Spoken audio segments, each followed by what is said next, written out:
बंधुगण प्रथमे 370 धारा हटिला एबे पीओके भी भारतर हेब। एबे भी काश्मीर को नहीं पीएम मोदी बड़ एक्शन जारी रही। सेहीपरि पीओके रे मध्य भारतर तिरंगा पताका दिने फरफर हो उड़िब। पाकिस्तान जो धोखा दे 1947 मसीह भारत ठारू नहीं जाइथिला एबे भारत सरकार पुणी फेरई आनिबे। बंधुगण आपण जानिछन्ति जे भारतर काश्मीर हेउची अविच्छेद्य अंग, किंतु पाकिस्तान सबुले कहूची काश्मीर पाकिस्तान रो। आपण मध्य जानिछन्ति जे काश्मीर रे पाकिस्तान आतंकवादी कार्यकलाप चलाए। पाकिस्तान विश्वर बड़ मंच रे सबुले कहे काश्मीर आमर, किंतु काश्मीर लोक माने गर्व रे कहती आमे भारतीय। किंतु विश्वर बड़ बड़ देश जानिछन्ति जे भारत निज जमी टिके भी काहाकू देबनी एवं काश्मीर ही भारतर अविच्छेद्य अंग।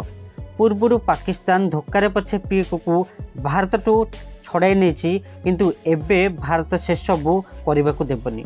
गृहमंत्री अमित शाह मध्य संसद में कही सारे जे पीओके आमर।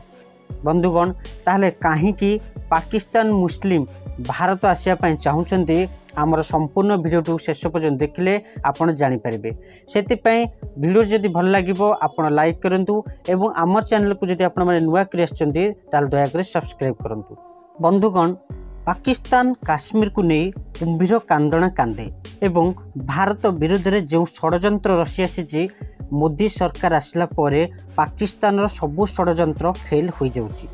कारण काश्मीर धारा 370 हटिला परे पाकिस्तान विचलित हो जाइछि।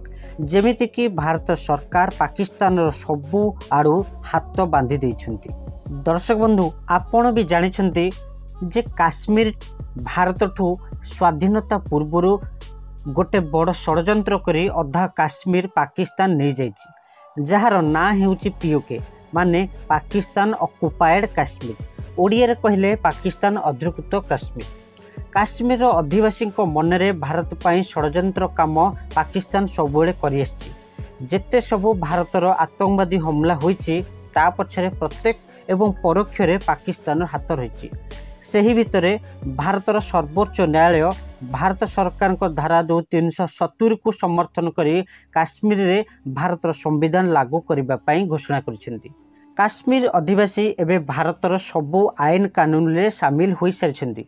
ए खुशी भारत सहित काश्मीर अधिवासी को ढेर सारा खुशी मिली, कारण से माने जो सबु क्षेत्र में पछरे रही जाउतिले एबे देशर सबू सुविधा हासिल करि परिबे। बंधुगण जेबे 1947 रे देश विभाजन होइतिला से समय रे काश्मीर को ने बहुत घमासान होइतिला, कारण काश्मीर राजा हरि सिंह निजर एक स्वतंत्र देश तैयारी करबाकू चाहुतिले। उभय पाकिस्तान एवं भारत नेबाकू चाहुतिले एवं उभय देश हरि सिंह को राजी करैबा पई पालौतिले, किंतु पाकिस्तान राजा हरि सिंह को धमक देबा कारणरू राजा हरि सिंह भारत को काश्मीर सहित मिसाई देथिले। किंतु पाकिस्तान यह सही न पारी काश्मीर अधा जोर जबरदस्ती करी पीओके नहीं जाइथिला। जवाहरलाल नेहरू चुप रहिथिले। बंधुगण आपण खबर कागज एवं टेलीविजन रे देखिथिबे पाकिस्तान बलपूर्वक जो कबलित पीओके रो अवस्था बर्तमान भल नाही। पाकिस्तान रो सरकार पीओके ऊपर अत्याचार करछंती। पाकिस्तान तो अन्य देश को हाथ पकाउछि सत, पाकिस्तान लोके एमिति भी बंचिया पई संघर्ष करछंती, किंतु सबुठु बड़ कष्ट रे चलुछंती आम भारतर अविच्छेद्य अंग पीओके रो अधिवासी मान, जहाँ आम भारत सरकार दुख देखी संसद रे अमित शाह पुणी थरे पीओके कथा उठेइछंती। सेतिपई पीओके लोके सबुबले भारत सहित मिसिया पई दाबी उठेइछंती पूर्वरु, किंतु जेबे मोदी सरकार आसिले पीओके लोके पुणी थरे जागी उठिछंती। सेमाने सड़क रे आसी मोदी सरकार को निवेदन करछंती फ्लैग कार्ड माध्यम रे। पाकिस्तान से पीओके ऊपर सबुबले तांकर जो सेना रही अत्याचार करि आसीछि। सेमाने पाकिस्तान सरकार को ठारू जेतिकी मौलिक सुविधा पाइबा कथा सेतिकी पाई पारु नाहंती पीओके अधिवासी माने।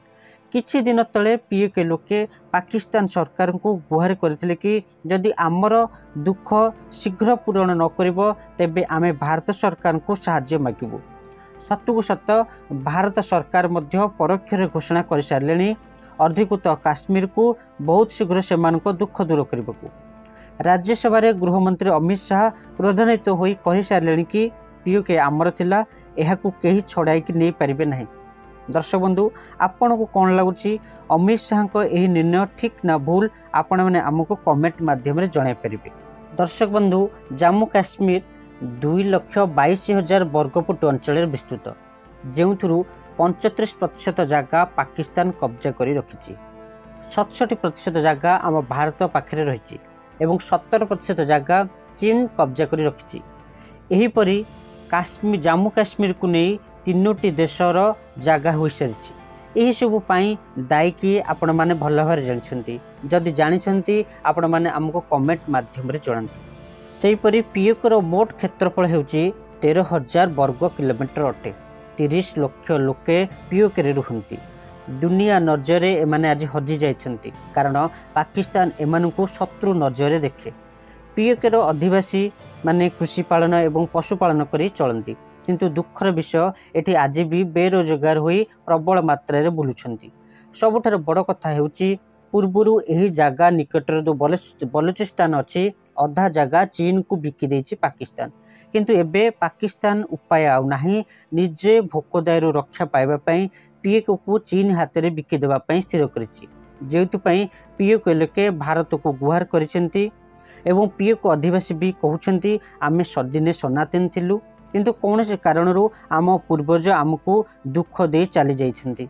आमे भारत सरकार को पाखे अनुरोध करछु, आम डाक शुणुतु। आमे अखंड भारत रे दिने थिलु, आज भी अच्छु, हेले आपण को आज साहाय्य मागुछु, तेणु आपणे आमको साहाय्य करंतु। बंधुगण, आपण तो देखिथिबे किछि दिन तले राज्यसभा रे गृहमंत्री अमित शाह जेतेबेले पीओके कथा उठाइले, सारा पीओकर अधिवासी माने वर्तमान खुशी होई सारछंती। सेमानंकर स्वप्न वर्तमान पूरण हेबाकू जाउची, कारण सेमाने पूर्वरु सनातन थिले, एबे मध्य अछंती निजको दाबी करछंती। प्रकृत रे सत कथा अखंड भारत हेउची भारतर जो वर्तमान जो पड़ोसी देश अछंती से सब आगुरु अखंड भारत रे जाउथिले। तेणु दर्शक बंधु, पीओकर अधिवासी माने बहुत वर्तमान खुशी हो जाती। तेणु से माने केबे अनै बसचंती जे भारत सरकार आमको आसी एठारु नै जांतु।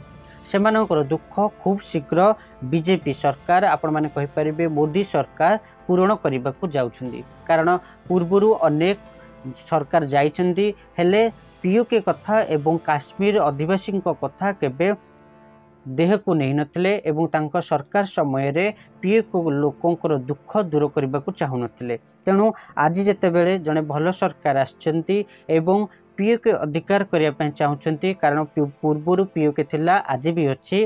गृहमंत्री अमित शाह कही सारी, तेणु पीओके लोके माने वर्तमान खुशी अच्छी। तेणु दर्शक बंधु, आपण को कमेंट माध्यम आमको जन पारे जे जो गृहमंत्री अमित शाह पीओके को नहीं वर्तमान जो जबरदस्त एक्शन मूड अच्छी केते दूर ठीक करछंती, आमको कमेंट माध्यम जनातु। जदि आम भिडियोटी आपको पसंद आछि ताले दयाकर लाइक करंतु एवं आम चैनल को नुआ करी आस्ते दयाकर सब्सक्राइब करंतु।